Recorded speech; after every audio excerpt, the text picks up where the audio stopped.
Bismillahirrahmanirrahim. Alhamdulillahi rabbil alamin. Wassalatu wassalamu ala rasuli rabbil alamin.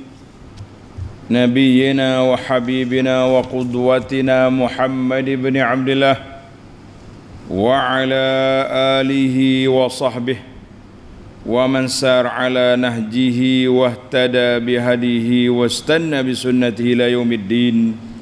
Amma ba'du. Muslimin dan muslimat, para jemaah, para pencinta ilmu, para pencinta Al-Quran dan Sunnah, Assalamualaikum warahmatullahi wabarakatuh. Alhamdulillah, pada hari ini 15 Ramadan 1445, kita masih lagi dapat meneruskan pengajian kita tafsir surah Ali Imran, surah yang ketiga, juzuk yang keempat. Ayat yang kita akan baca ayat 116, 117, dua ayat cukuplah dengan masa yang diperuntukkan ini, insya-Allah. Ayat ini Allah SWT ceritakan kepada kita bahawa amalan si kafir daya', sia-sia, tidak bernilai di sisi Allah Azza wa Jalla.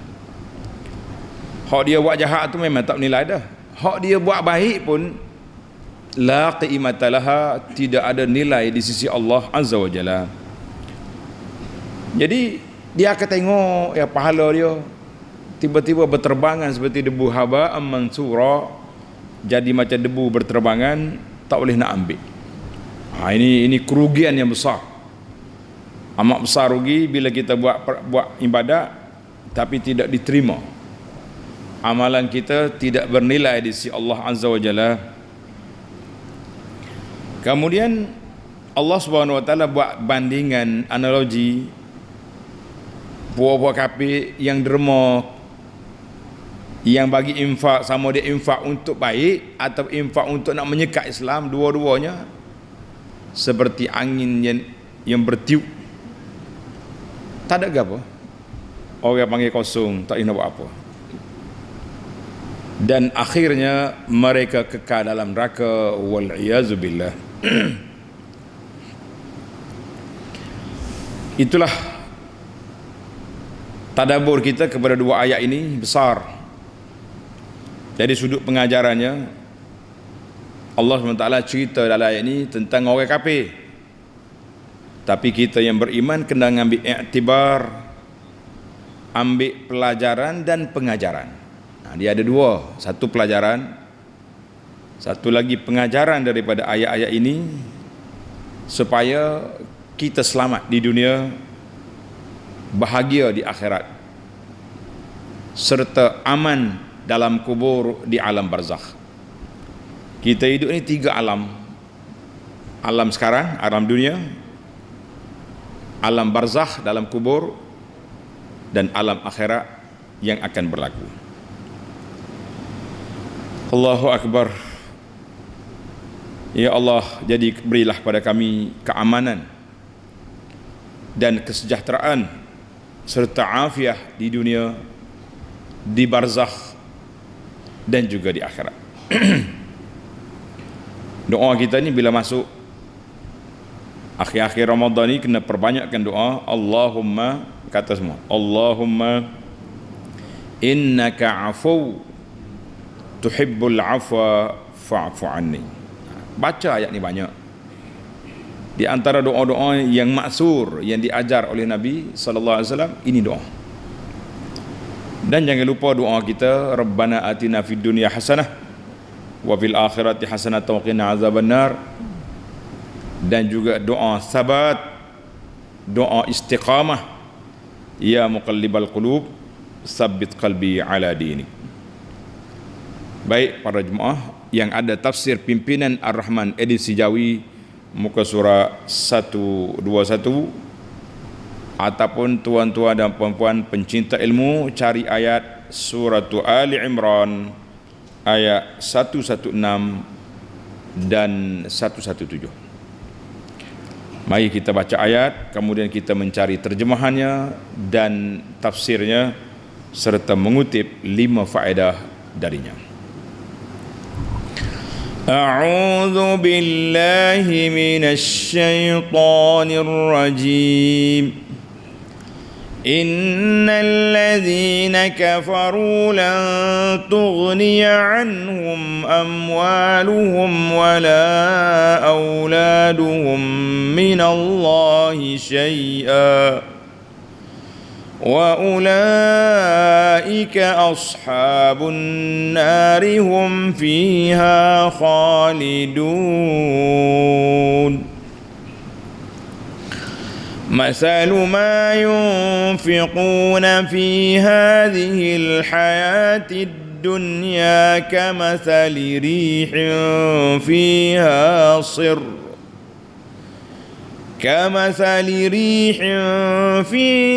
صر أصابت حرث قوم ظلموا أنفسهم فأهلكته وما ظلمهم الله ولكن أنفسهم يظلمون.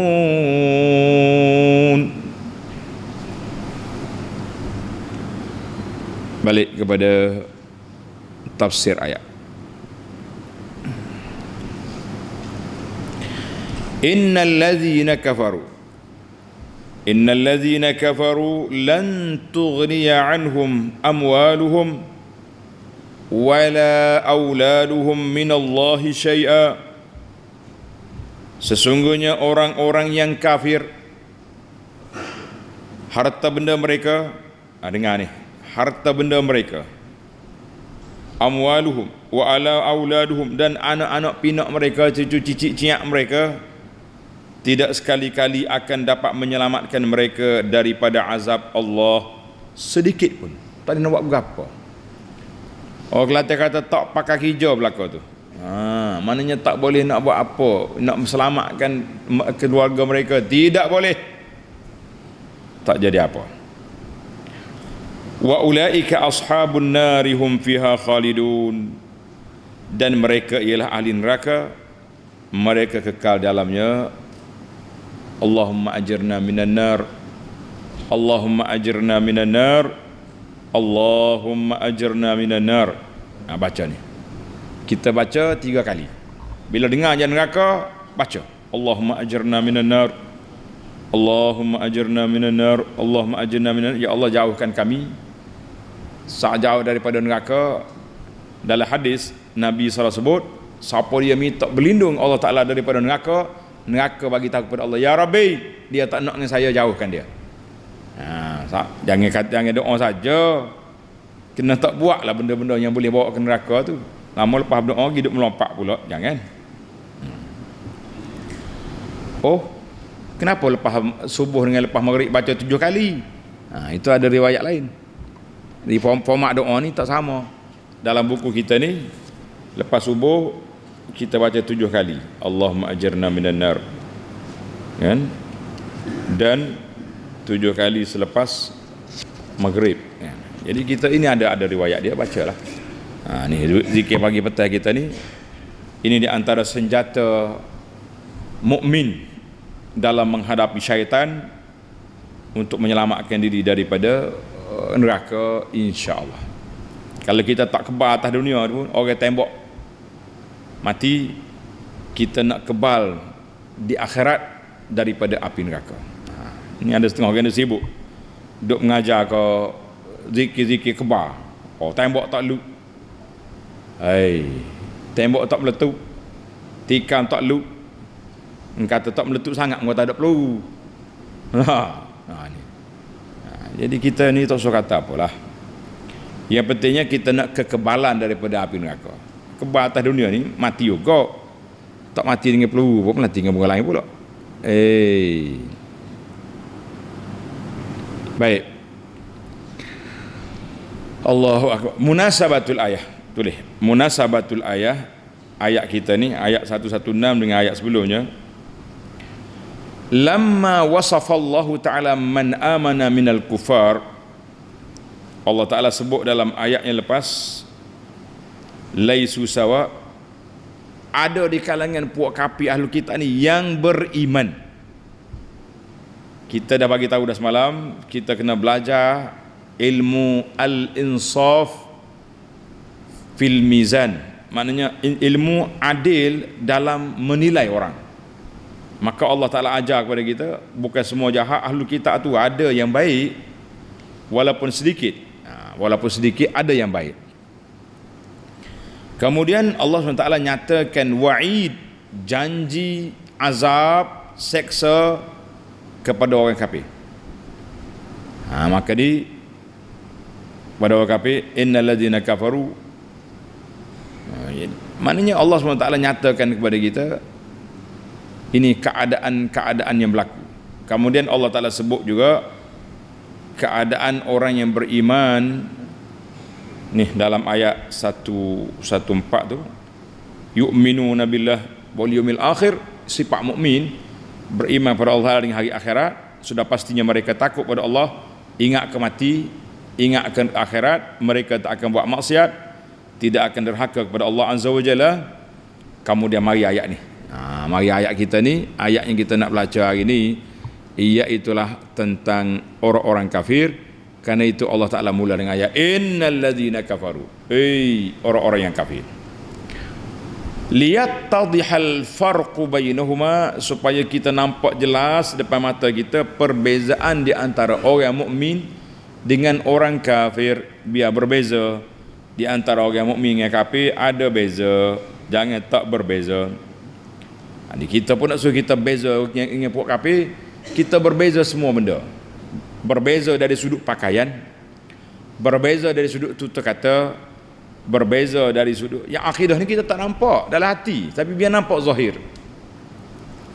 Sekarang ni gerakan liberal nak menyamaratakan orang mukmin dengan orang kafir ni cukup bahaya. Sebab bila pemimpin orang-orang Islam lunak sangat dengan puak kafir ni, macam tak ada beza kita dengan dia, dibimangi nanti masyarakat, dia kata tak apa, serupa belaka. Ini masalah. Ni ada orang duduk tayang gambar majlis tahnik ni dia panggil masuk ruah tamar dalam mulut, kemudian cukur kepala baby hari yang ketujuh. Masyarakat Malaysia ni panggil mokcik apek hak kapi tu mari cukur jambu anak dia. Guana tu siapa pergi temu dah. Kita tidak tahu.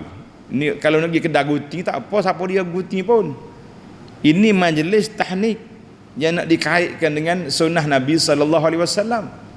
Tiba-tiba ajak makcik pek mari cukur. Pasal itulah kita dengan orang politik ni hati-hati, kelicikan mereka. Dia sanggup pakai tudung, sanggup pakai songkok, sanggup pakai tu mari ni pakai ajak pergi buka puasa di masjid pula buat kapi ni. Tak. Agenda dia. Kita orang Islam berhati-hati. Saya bukan campur isu politik, kita nak campur hal penjagaan agama, jaga akidah anak-anak kita perlu dipertingkatkan. Jangan duk jadi lunak, koyak larut tak tahu apa ni. Jangan. Hati-hatilah tuan-tuan.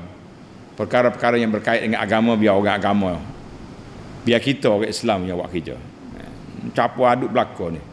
Asalkan boleh ambil Facebook, masuk TikTok, tak ada lah, boleh belaka. Nak suruh pakai telekong pun pakai buat kapi ni. Allahul musta'an. Jadi sekarang ni nak jaga akidah, kita kena berdalik kepada akidah Al-Quran dengan sunnah.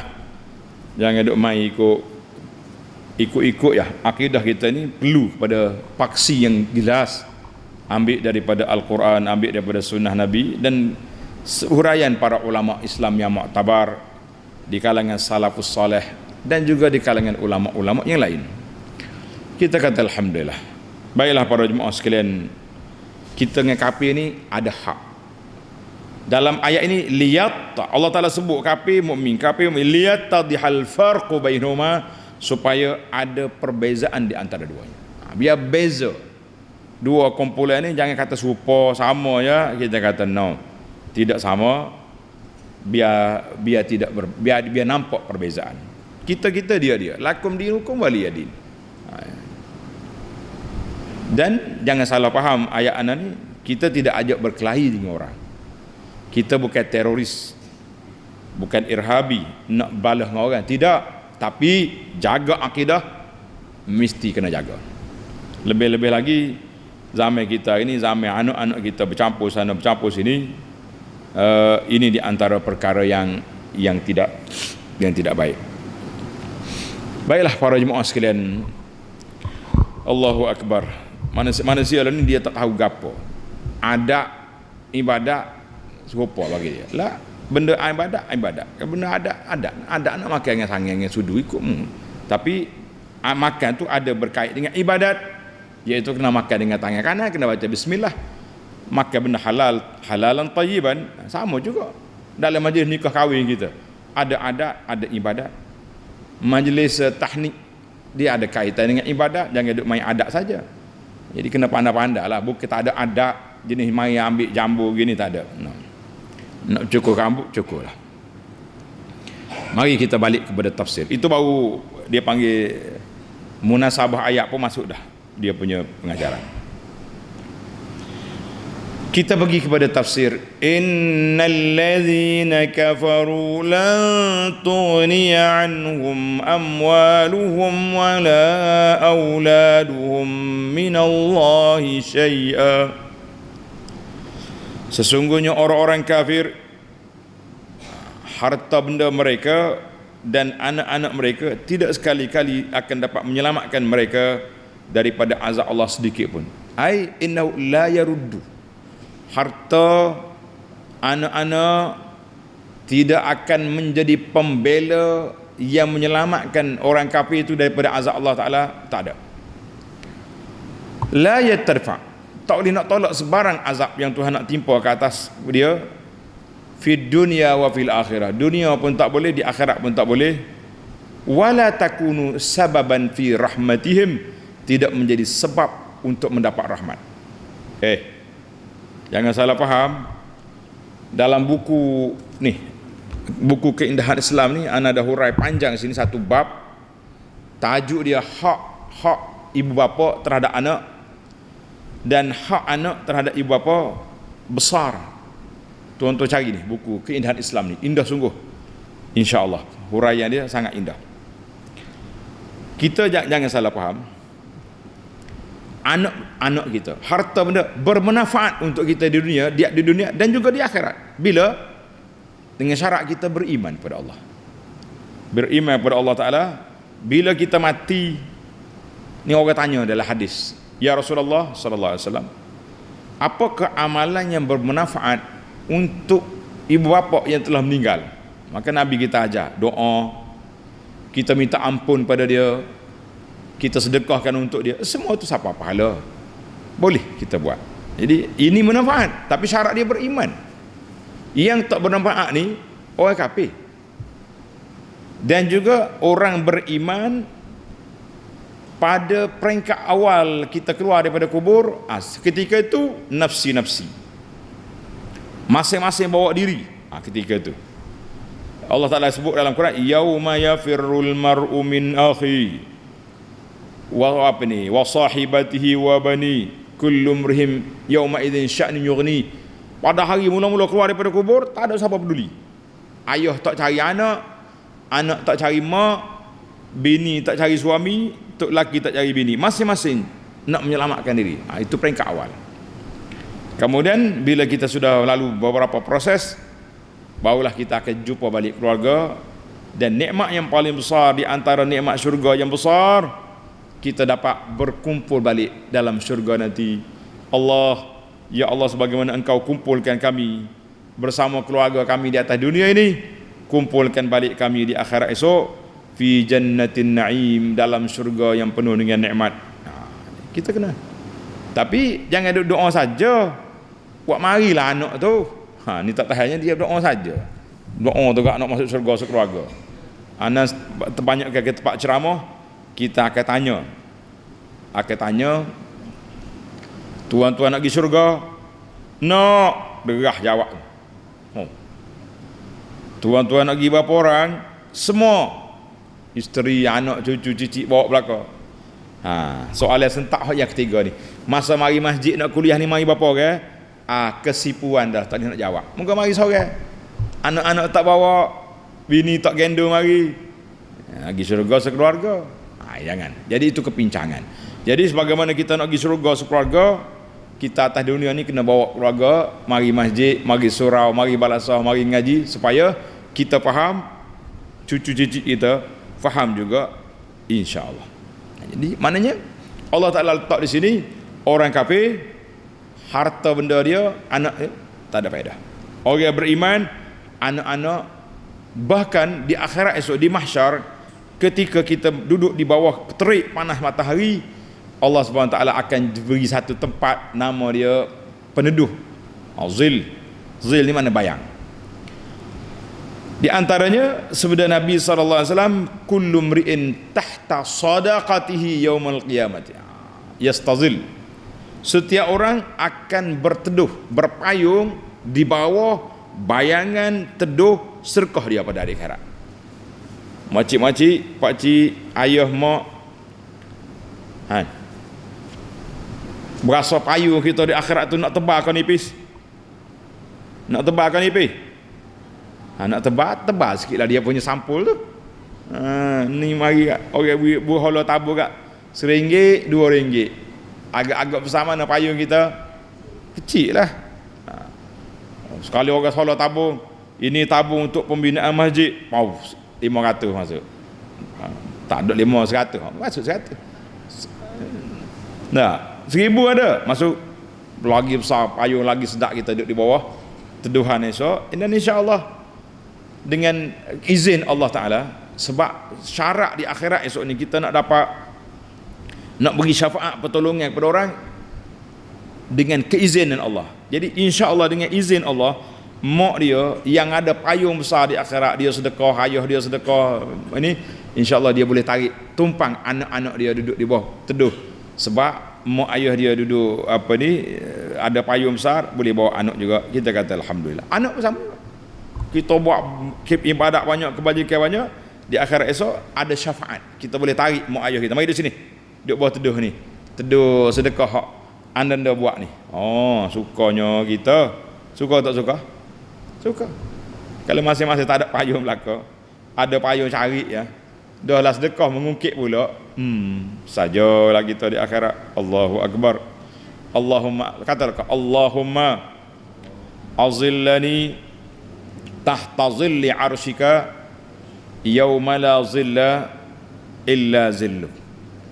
Doa, ingat dah doa ni baca mana? Orang pergi Mekah ingat baca mana doa ni? Kat dalam buku format doa tu lah, dia baca dekat dengan salur remas. Ingat? Kita duduk salur remas tu, dia ajar baca doa ni. Mesti baca situ kan? Lah, baca sini. Ni baca kita duduk dulu ni baca boleh. Pergi buka balik buku pergi Mekah hari ni. Dia kata ingat ke baca Mekah je. Baca Mekah tu baca Mekah. Balik Mekah pun boleh baca. Bulan Ramadan kita baca. Kata lagi Allahumma azillani tahta zilli arsyika yauma la zilla illa zillu arsyik.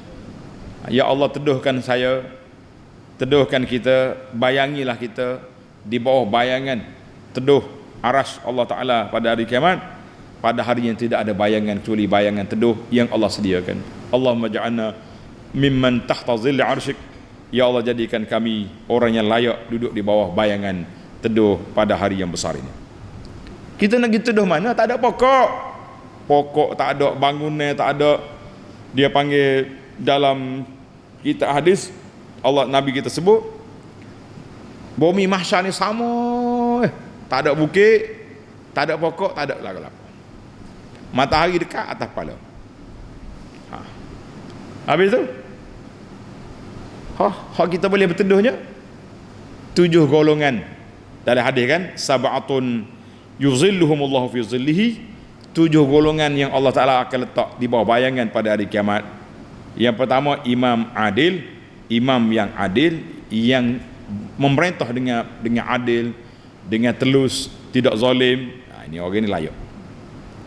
Yang kedua, orang yang sentiasa berkasih sayang kerana Allah. Kita bersahabat kerana Allah, bukan kerana projek. Yang ketiga, orang yang hatinya terikat dengan masjid. Nak pergi masjid semua. Bunyi azan kat lah, orang panggil panas telinga lah.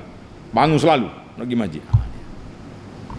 Yang keempat, rajulun syabun nasya'a fi ibadatillah, anak-anak yang membesar dalam keadaan beribadat kepada Allah Ta'ala. Yang kelima, orang-orang yang digoda oleh mana-mana wanita ke laki-laki, dia kata aku takut pada Allah Ta'ala. Yang keenam, orang yang sedekah dengan tangan kanan, tangan kiri tak tahu mana yang sedekah secara rahsia, tidak sedekah ni dak learning. Tangan kanan sedekah, tangan kiri duk selfie prek. Hak ni Allah Ta'ala yang maha kaya. Layak ke tak layak dia duduk di bawah bayangan, itu kuasa Allah, bukan kuasa kita. Kita jangan nafi hak Allah Ta'ala. Tapi dalam hadis ni kata dia sedekah tangan kanan dia sampai tangan kiri tak tahu, artinya rahsianya dia dalam bab sedekah. Orang ni layak duduk di bawah bayangan. Jadi kita tak sedut kecap banyak, rahsiakan sedekah kita. Senyap-senyap kita beri. Tak sedut. Yang seterusnya, mu tak tulis berapa dah ni? Sudah. Yang seterusnya, iaitulah orang yang bangun malam-malam, bertahajud, diam-diam bermunajat kepada Allah Ta'ala, menangis dia kerana takut kepada Allah Ta'ala. Rajulun zakarallaha khalian fafadat aina, bangun menangis kita pada tengah malam, takut kepada Allah Ta'ala. Orang ni layak duduk di bawah bayangan. Agak-agak dalam tujuh ni, hak dalam tujuh ni, berapa hak kita boleh duduk? Berapa? Menangis tengah malam boleh? So, sedekah rahsia boleh? 2. Hati terikat dengan masjid boleh? 3. Berkasih sayang kerana Allah boleh? 4. Takut pada Allah Ta'ala daripada godaan dunia boleh? 5. Membesar dalam keadaan ibadat. Tak tahu zaman muda tu dia atau tidak. Kalau dia, alhamdulillah. Kalau tak dia, aku rasa jadi pemimpin yang adil boleh. Nak jadi pemimpin adil apa, tak pernah masuk pilihan raya. Tu pemimpin politik, ni pemimpin hak biasa-biasa ni pun boleh tak? Apa ni, adik kepada isteri, kepada anak-anak, kepada cucu, boleh. Kita buat kecil-kecil, tak boleh buat besar. Jadi sekurang-kurangnya kita ada 5/7, insya-Allah layak duduk di bawah bayangan pada hari yang tidak ada bayangan kecuali bayangan yang disediakan oleh Allah Azza wa Jalla. Ambil tuan-tuan, kalau boleh 7/7, Allahu Akbar, fa biha wa ni'mat. 6/7, 5/7, jangan boleh so ya. Boleh berapa? Tiup tengah malam. Bila tua-tua nak cakap nak berjalan, waktu muda lopak kat lah. Tak ada masalah lagi lah. Yang pentingnya kita usahakan, insya-Allah. Allahu Akbar. Tengok ni, Allah Ta'ala kata sini, harta benda anak pinak tidak memberi faedah kepada siapa? Kepada orang kafir. Tapi kita orang beriman, insya-Allah semua berfaedah. Harta kita yang kita sedekah, anak-anak yang kita didik, yang kita asuh dia, semuanya memberi manfaat kepada kita di dunia dan manfaat di akhirat. Amin ya rabbal alamin. Untuk orang kafir apa jadi? Tengok akhir ayat. Wa ulaika ashabun nari hum fiha khalidun.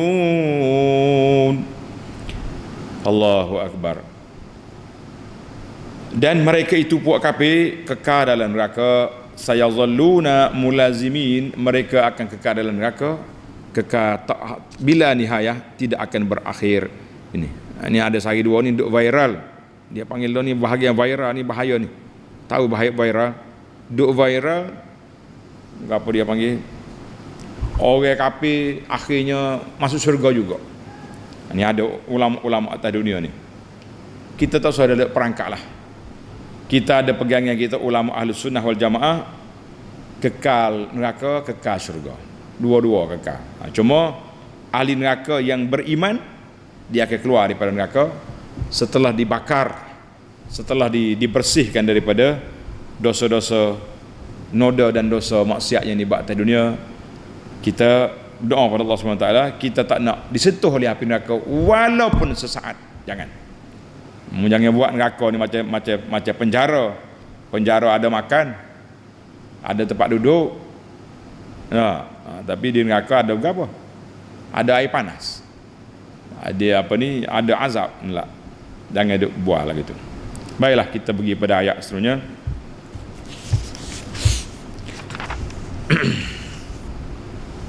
مثل ما ينفقون في هذه الحياة الدنيا كمثل ريح فيها صر أصابت حرث قوم ظلموا أنفسهم فأهلكته. Bandingan apa yang mereka belanjakan dalam kehidupan dunia ini. Jadi orang kafir dia belanja dua. Sama ada untuk amal-amal baik, dia panggil charity. Ni banyak ni orang kafir, dia punya NGO charity dia kuat. Dia tolong orang tu, bantu orang ni. Itu hak baik. Ataupun dia gunakan harta dia untuk menyekat jalan Allah. Guna bajet, guna projek untuk sekat orang Islam, sekat orang daripada Islam pun jadi juga. Samalah seperti angin yang membawa udara yang amat sejuk yang menimpa tanaman-tanaman kaum yang mengenai diri mereka sendiri lalu membinasakannya. Allahu Akbar. Tengok munasabah ayat ini dengan ayat sebelum. Lamma bayyana Allah Ta'ala an amwal al-kufar, Allah Ta'ala nyatakan dalam ayat 116 harta orang kafir tak ada faedah di akhirat esok. Walaupun dia infak pada jalan yang baik. Contohnya kita nak buat masjid, kafir mari, ustaz, saya nak bagi besi 5 tan. Dia tokai besi hardware, kita boleh ambil besi dia tu, tapi pahala dia boleh ke tak? Ni nak cerita ni. Jadi bila kita tengok orang kafir buat baik, kita pun mikir boleh pahala juga dia weh. Ana malah ulang dah hari ni, banyak kali dah cerita gedeguk orang putih bawa tongkat mari sedekah pondok, sedekah tanah ke pondok ni kan. Tuan-tuan pun ingat dah peluk cerita tu. Maknanya mikir dalam kepala kita, orang kafir ni bila dia buat baik mesti boleh pahala juga. Sudah. Maka Allah Ta'ala nafi dalam ayat ini. Allah kata tak ada faedah. Tengok ni, innama yunfiqul kufar min sadaqat. Apa-apa yang dinafkahkan oleh puak kafir, sama ada sedekah ke, khairat ke, apa-apa saja kebajikan, ataupun harta yang dia guna dalam bentuk batil, taja maksiat, sekat orang daripada jalan Allah Ta'ala, dua-dua, maka pahala yang dia harapkan di sisi Allah Ta'ala tidak akan berlaku. Allah buat analogi di sini seperti angin yang kencang, yang sejuk, qawiyatus saut, suara dia pula kuat, bunyi, mari ke atas tanah orang lanyak habis, tak ada gawas satu, habis. Maknanya angin yang kuat ni bila dia masuk kebun orang, kebun itu jahanam habis, ada ranak habis. Demikianlah orang kafir yang buat baik tapi harta dia tak ada apa, ataupun orang kafir menggunakan harta dia untuk menyekat lagi teruk. Hak dia buat baik pun tak jadi, hak dia buat tak baik, hak buat dia buat tak baik lagi tak menjadi. Allahu Akbar. Tulis pelajar, ayat ini ditafsirkan juga dengan surah Al-Anfal, suratul Anfal ayat 36. Innal ladzina kafaru yunfiquna amwalahum liyasuddu an sabilillah fasayunfiqunaha thumma takunu alaihim hasratan thumma yughlabun walladzina kafaru ila jahannama yuhsyarun. Orang kafir yang telah nafkahkan harta dia untuk menyekat daripada jalan Allah Ta'ala, maka harta itu akan jadi bala besar ke atas kepala dia. Sebab apa? Harta itulah yang akan mengazab dia sendiri. Jadi di akhirat esok mereka akan menyesal, mereka akan dicampak dalam neraka, mereka banyaklah, boleh tahan nak sebutlah apa saja bala yang akan menimpa mereka. Kemudian di akhir ayat ini Allah kata apa? Wa ma zalamahumullahu walakin anfusahum yazlimun.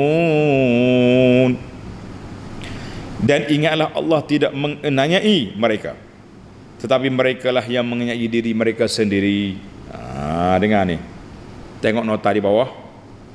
Iaitu tidak ada sesuatu kebaikan atau faedah akan didapati oleh orang-orang kafir itu dari amal-amal yang baik.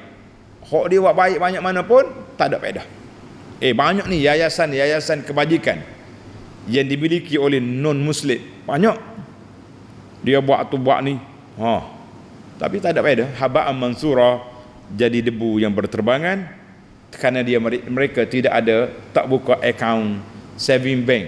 Kata di tuan guru ni kepada orang putih dulu. Nak kata apa? Tak ada lagi, tak ada akaun. Kerana kekufuran mereka merusakkan dan membinasakan akaun kebajikan dia, sebenarnya mereka lah yang menganiayai diri sendiri. Bila dia kafir, dia nanya diri sendiri. Wa ma zalamahumullah, Tuhan tak zalim, tapi orang kafir yang menzalim diri sendiri. Sebab bila dia kafir, semua kebajikan yang dia buat tak berkebajikan. Semua amalan dia buat tidak mendapat pengiktirafan dari Allah Azza wa Jalla. Allahu Akbar. Nak kata apalah para jemaah, kalau sudah itulah nasibnya, kata orang, bukan salah ibu mengandung, tapi nasib badan tidak beruntung. Macam kita hari ni duduk dengan orang Islam, tak masuk Islam. Semalam ada sahabat kita daripada ahli jantan kuasa pembinaan masjid Mukim kecil Kuala Kerai ni. Dia mari minta supaya kita tolong sampaikan kepada para jemaah lah tentang pembinaan masjid ni. Siapa nak wakaf, nak apa, dipersilakan. Dia cerita salah seorang JK ni dapat Islamkan pasangan suami isteri Cina, tapi tua dah lah, kat 70 dah umur dia. Allahu Akbar. Tuan-tuan, selagi tidak nyawa di halkum, kalau dia masuk Islam, dia selamat di dunia, aman di akhirat. Allahu Akbar. Rezeki dia, sudah tua dah, pencen lama dah, masuk Islam. Ayat ni sentap banyak kali dah anda dapat dengar, baru kita terasa kesalahan kita. Dia kata dia lama dah nak masuk Islam, cita-cita nak masuk Islam terlama dah, tapi tak jumpa orang ajak dia masuk Islam. Subhanallah. Nasib baiklah saudara kita ni tak mati lagi, walaupun umur dia sudah tua, tapi sempat dia syahadah, asyhadu an la ilaha illallah wa anna Muhammad Rasulullah. Kalau lepas dia mengucap je, dia masuk, dia mati, esok hari ni mati, insya-Allah dia ahli syurga. Tapi kalau dia tak pernah mengucap, walaupun duduk berjiran dengan rumah orang Islam, walaupun duduk tepi surau amal masjid, dia tak akan masuk syurga sekali-kali. Allahu Akbar. Baru ni satu kes yang sama, seorang doktor, dia terima kes orang bukan Islam Cina minum apa ni, racun, minum racun tarakwat. Apa nama racun ni, orang ni parakwat, racun parakwat ke tarakwat, para dengan pi, parakwat. Ya, racun parakwat ni dia tak mati selalu, dia ada tempoh pasal dia nak masuk. Bila dia tengok pakcik ni minum racun, dia bertanya, kenapa minum? Dia tak mau mati. Mau mati ingat senang ke mati? Mari kita mengucap. Dia kata doktor, dia sudah lama mau mengucap, tapi tak ada orang ajak.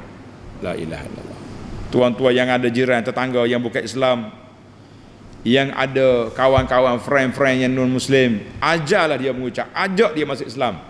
Kita beruntung besar kalau dia masuk Islam. Yang pertama, dia selamat daripada neraka. Yang kedua, kita boleh pahala besar, khairul laka min humrin na'am, boleh pahala yang besar kerana mengislamkan orang. Malu, rugi tuan-tuan. Kita sayang kepada kawan kita, friend kita, best friend pula tu, tapi kita tak pernah ajak dia masuk Islam. Dia mati, akidah kita, dia mati kafir, kekal dalam neraka. Allahu Akbar. Dakwahlah, tak usah duk malu lah nak dakwah orang. Ni ada orang mari, NGO mari pondok ni nak ajak orang bukan Islam mari buka puasa. Kata buka puasa, kata habis gitu lah. Tak payah dia buka puasa, pergi dakwah dia masuk Islam. Ni sibuk sehari dua ni tajaan buka puasa kepada non-muslim. Buka puasa apa? Dia kafir, dia tak puasa. Orang buka puasa ni untuk orang puasa. Hak Nabi kata man fattara saiman. Dia dah jadi trend budaya nak berbuka puasa dengan non-muslim. Trend apanya? Dakwah dia kepada tauhid, itu yang besar. Dia tahu dia mari dulu, lepas tu kita dakwah. Bolehlah, tak ada masalah. Uslub macam-macam. Saya tak pertikaikan, cuma kita tak perlu takali banyak-banyak. Kita perlu buka mulut, ajak orang Islam, ajak dia masuk Islam, ajak dakwah dia, insya-Allah. Pak cik ni kata apa? Sudah lama saya mau masuk Islam tapi tak ada orang ajak. Ana bila dengar ni takut kita depan Allah Azza wa Jalla, takut Tuhan persoalkan munduk dengan kafir. Nah, mau dakwah dia, ajak masuk Islam. Allahu akbar. Nak jawab kan depan Tuhan. Tuan-tuan yang ada jiran tetangga, ada friend-friend, partner-partner yang bukan Islam ni, tak pernah ajak masuk Islam. Nak jawab apa depan Tuhan esok? Kalau kita insya-Allah kita doa, kita ni ahli syurga. Jiran kita neraka. Bila kita tengok dia esok, dia nak kata apa kamu? Mula Islam yang tak berguna atas dunia, tak berguna di akhirat. Tak pernah mengajak aku masuk Islam. Nak kata apa? Allahu akbar. Ana ingat satu cerita lama dulu. Berapa puluh tahun lebih dah. Ni brother Kamarudin ni. Dia ada persatuan Islam di Pulau Pinang. Dia cerita. Dia naik kapal terbang daripada Penang pergi Kuala Lumpur, duduk sebelah orang putih. Kapi. Habis dah tempoh hijrah di Malaysia, nak balik ke negeri dia. Dia kata apa? Dia pun cerita dakwah ke orang putih ya. Bila cerita tentang Islam, orang putih ni kagum gini. 40 minit sampai KL, dekat nak turun, orang putih ni marah. Why? Dia kata. Kenapa tak ada orang Islam ajak aku masuk Islam? Cerita tentang Islam sepanjang aku duduk di negaramu ni. Subhanallah. Berat tanggungjawab kita tuan-tuan. Tuan-tuan yang ada jiran-jiran bukan Islam, kawan-kawan bukan Islam, jangan duk main holokik hari jadi je. Nak bagi topak air raya je, terima buah limau dia je. Dakwah penting. Tanggungjawab kita depan Allah Taala. Baiklah, panjang cerita dakwah. Yang penting ayat kita ni ayat tanggungjawab kita depan Allah Azza wa Jalla. Mari kita cari 5 faedah. Faedah yang pertama, innal ladzina kafaru lan tughniya anhum amwaluhum wala auladuhum minallahi syai'a. Orang kafir tak ada faedah harta benda dia, anak pinak dia, kalau mereka tidak beriman kepada Allah Taala. Orang kafir duduk dalam negara kita, tak dapat faedah daripada dakwah kita. Berjiran dengan orang Islam kiri kanan rumah, depan belakang, tapi tak ada seorang pun ajak dia masuk Islam. Berkawan di pejabat, berkawan di sekolah, berkawan di dalam perniagaan, tapi tak pernah ajak masuk Islam. Kita nak jawab apa depan Allah Azza wa Jalla di akhirat esok? Dan bila kafir ni marah kita, dia duduk dalam neraka, esok dia marah kita, kita nak kata apa? Marah dia esok, dia marah. Mu ni mama berjiran dengan aku, nego sekali dengan aku, berjalan sekali dengan aku, tak pernah mau ajak masuk Islam. Kita nak kata apa? Allahu akbar. Fikirlah tuan-tuan, tak usah duk malu lah nak buka mulut ajak orang masuk Islam. Kalau kita dah ajak, kita dah dakwah, dia tak peduli juga, tak irau juga, kita nak kata apa? Itu luar kuasa kita. Kalau dia marah esok, kita kata aku ajak dah mu dulu, tak nak kata. Sedap kita jawab. Ni tak pernah dakwah. Nak jawab mana? Nak jawab kepada kawan apa payah? Nak jawab depan Tuhan apa payah? Allahu akbar. Baik. Ayat ini menyatakan ma'rifatu tamami qudratillah, menyatakan sempurnanya kuasa Allah Azza wa Jalla ke atas kita. Sempurna. Maknanya selagi kamu tidak beriman, tak ada faedah lah segala harta bendamu, tak ada faedah lah segala harta anak pinak kawan-kawanmu, tak ada faedah. Mu dalam neraka, mereka dalam syurga, tak nak apa. Allahu akbar. Itu faedah yang pertama. Faedah yang pertama. Tak boleh nak ambil faedah banyak lagi ni sebab kita ceramah dah. Sebelum faedah ni sudah dihuraikan. Yang kedua, rekah-rekah ya kita. Yang kedua, ayat ini al-hadharu minal ightirar bin ni'ami. Ayat ini amaran, peringatan, sentap, jangan terpedaya dengan nikmat yang kamu ada. Sebab orang yang terpedaya dengan nikmat, dua benda dia akan buat. Yang pertama, menyekat dia daripada jalan Allah Ta'ala, daripada ikut kebenaran. Menyekat. Aku kaya, aku hebat, kenapa mau? Payah kalah tu. Yang kedua, dia jadi sombong, angkuh, takabur, pandang orang lain lekeh. Kono-kono dia seorang yang pandai berniaga, orang lain tak erti belaka. Sombong. Alah, sebab apa? Sekali saya buat TikTok, juta orang masuk, dah kita punya barang kita ni, apa benda, sebut nama produk kan orang marah pula. Saya jual dalam masa berapa saat, habis. So jaga mula nak sombong, mula nak bangga diri, mula nak jadi korun, na'uzubillah. Jadi hati-hati kita, harta benda tidak memberi manfaat kepada kita kecuali apabila kita gunakannya pada jalan kebajikan, jalan beriman kepada Allah Azza wa Jalla. Yang ketiga, boleh faedah yang ketiga, kenapa Allah Ta'ala sebut dua kali? Lan tughni anhu amwaluhum wala auladuhum. Banyak lagi benda lain hak kita ada tadi. Tapi kenapa Allah Subhanahu Wa Ta'ala sebut dua perkara? Khassallahu Ta'ala al-amwal wal aulad. Dua perkara disebut li'annahuma, karena dua perkara ini sangat besar manfaatnya kepada manusia. Sangat besar manfaat kepada manusia. Kita boleh tebus diri kita daripada api neraka dengan apa? Dengan sedekah. Kita boleh naikkan darjat kita di akhirat esok dengan apa? Dengan doa anak-anak yang soleh, dengan istighfar anak-anak kita, istighfar pada mak ayah kita, anak kita istighfar kepada kita. Semua ni faedah-faedah belaka. Pasal itulah Nabi kata, ittaqun nar walau bisyiqqi tamrah. Membuatlah tembok, pagar di antara kamu dengan neraka walaupun sedekah sebelah biji tamar. Ibarat kata sedikit pun tak apa, tapi kena ada. Maknanya dua ni harta ni sangat bermanfaat dan dia sangat dekat dengan manusia, dekat dengan kita. Harta di tangan kita, anak di sebelah kita. Tapi kalau dua ni tidak memberi faedah, siapa lagi nak beri faedah pada kita? Allahu akbar. Karena itulah Allah Ta'ala sebut harta dengan anak-anak tidak memberi faedah kalau kamu tidak beriman pada Allah Azza wa Jalla. Kalau kita tidak boleh menyediakan anak yang soleh, tak boleh menyediakan harta yang soleh, jadi apa faedah kita cari harta? Harta ni akan jadi bala pada kita. Faedah apa kita ada anak kalau anak boleh membawa bala pada kita? Wal-iyazubillah. Ini awal-awal tahun ni, tuan-tuan carilah tempat pendidikan anak-anak yang baik-baik.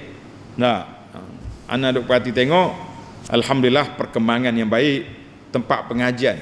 Anak-anak kita hari ni ramai bapa pilih untuk mengambil aliran sains, tahfiz sains dan macam-macam sebab dia nak dua-dua. Budak ni ngapal Quran, dia boleh jadi engineer, boleh jadi pilot, boleh jadi apa saja pegawai-pegawai, tapi Quran ada dalam hati, insya-Allah selamat. Baiklah, yang keempat, Allah Ta'ala sebut masalu ma yunfiqun, bandingan kepada nafkah yang dibawa oleh kafir seperti angin yang kencang, ranak habis dia punya tanaman-tanaman. Bahawa para jemaah sekalian, Allah Ta'ala sebut sebab-sebab kebinasaan satu benda, ada sebab. Binasanya tanaman kita dengan sebab angin ribut yang kencang. Binasanya tanaman kita dengan sebab apa? Dengan sebab makhluk-makhluk perosak. Mari hayawan, mari serangga, mari ulat, binasa. Demikianlah binasanya hidup kita ni dengan dua gelombang yang besar. Sama ada serangan dari luar, orang kafir serang kita sebagai angin mari, ataupun serangan dari dalam diri kita sendiri seperti ulat-ulat, seperti apa ni, apa lagi, semut-semut yang serangga-serangga ni, hak mari dalam rumah.